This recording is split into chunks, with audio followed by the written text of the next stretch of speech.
one word from God can change your life. You're listening to Daily Prophetic. I see a little duck in the water. The water's splashing around, and yet it just flows off its back.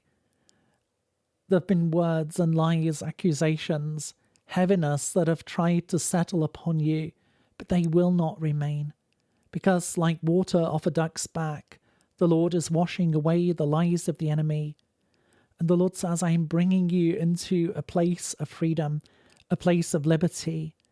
I'm breaking off you the things which have sought to cling on.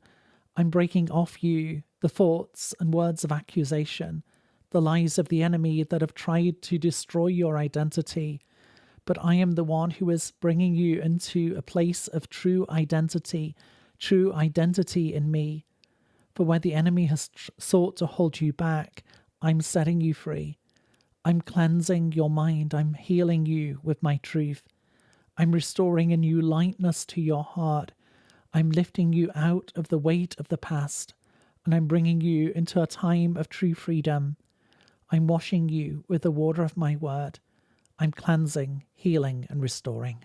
To receive a personal word, click on the link in the top left of the screen or visit requestword.com.